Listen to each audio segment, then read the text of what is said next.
Botswana's political landscape has been dramatically reshaped following a stunning electoral upset in which the long-dominant ruling party conceded defeat after nearly 60 years of uninterrupted governance.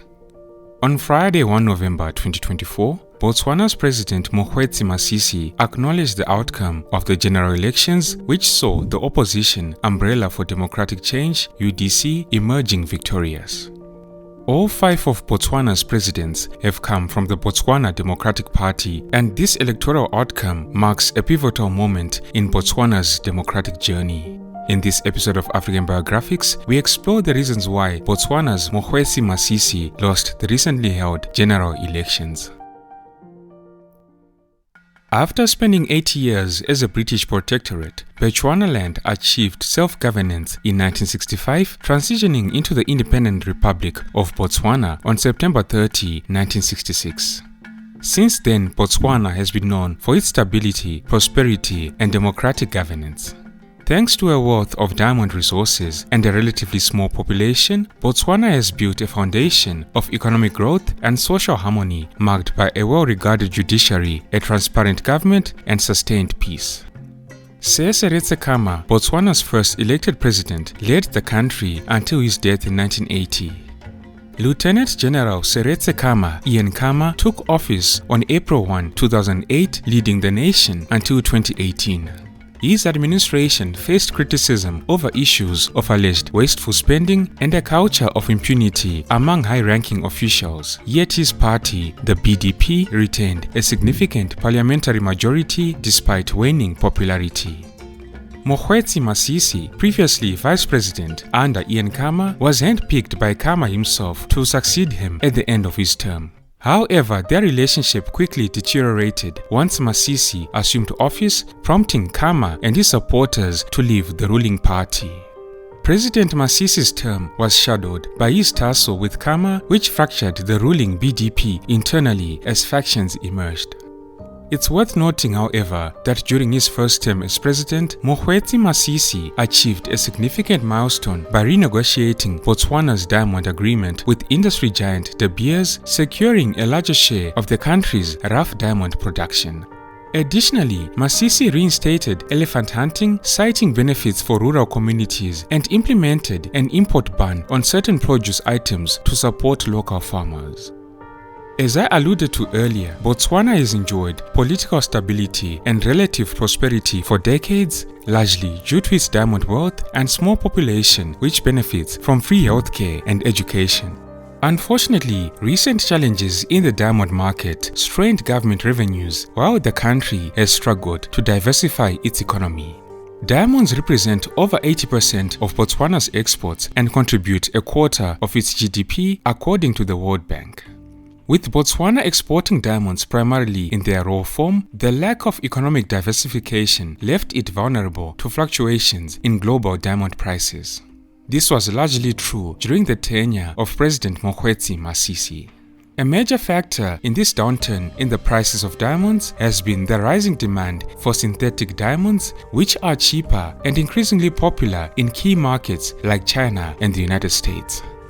As a result, Botswana, the joint venture between Botswana and De Beers, reported a 47% drop in sales in the first half of 2024. This economic strain has led to concerns over potential layoffs in mining-related industries, while inflation continues to impact Botswana. This economic slowdown fueled public frustration with rising inflation, a 27% unemployment rate, and high costs of living, intensifying criticism of the BDP and President Mokgweetsi Masisi. At the same time, there were allegations that the Masisi regime was corrupt. Despite Botswana's solid rankings in governance and corruption indices, there were growing concerns over alleged corruption under Masisi's administration. Critics point to claims of nepotism in awarding government contracts, including reports of tenders directed to companies linked to Masisi's family. Additionally, Masisi faced accusations of neglecting parliament and interfering in judicial matters, allegations which he denied. A survey by Afrobarometer highlighted an erosion of public trust, with increasing numbers of Botswana's citizens perceiving the president's office as being corrupt. In this survey, only 6% of Botswana viewed the presidency as being free from corruption, with strong majorities expressing dissatisfaction with President Mokgweetsi Masisi's leadership. This was the climate in Botswana as the nation headed to polls. In Botswana's general elections, the party with a parliamentary majority gains the opportunity to appoint its candidate as president.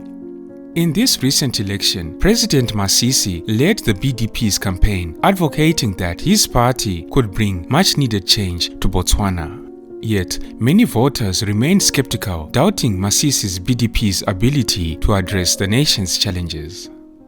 In these elections, by late Thursday, October 31, the opposition party, the Umbrella for Democratic Change, led by lawyer Duma Boko, appeared strong and most likely to topple the BDP from the helm. Duma Boko began his career teaching law at the University of Botswana from 1993 to 2003 while practicing as an attorney. In 2010, he assumed leadership of the Botswana National Front, later founding the opposition coalition Umbrella for Democratic Change. Throughout his campaign in these 2024 elections, Duma Boko vowed to end what he described as the BDP's misrule, pledging to empower citizens and increase access to economic opportunities.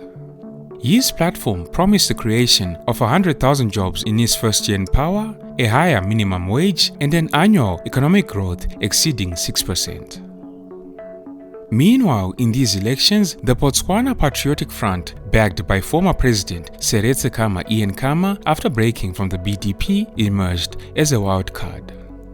As the results rolled in, Duma Boko's UDC held an overwhelming lead, thus establishing Duma Boko as Botswana's president-elect.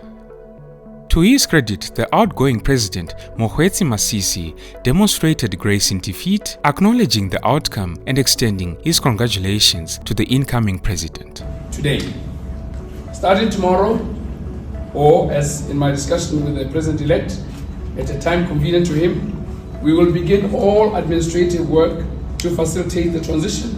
And I assure you that I will not take any actions to hinder or slow down this process.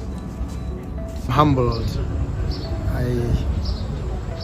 I'm truly humbled, and I can only pledge to them that I will do the very best. And as I told them, where I fail and falter, I will look to them to guide and to. A new day beckons for Botswana, and hopefully this works out for the best for this country. Thank you all for tuning in. This has been Tatenda for African Biographics. Until next time, cheers. Have a good one.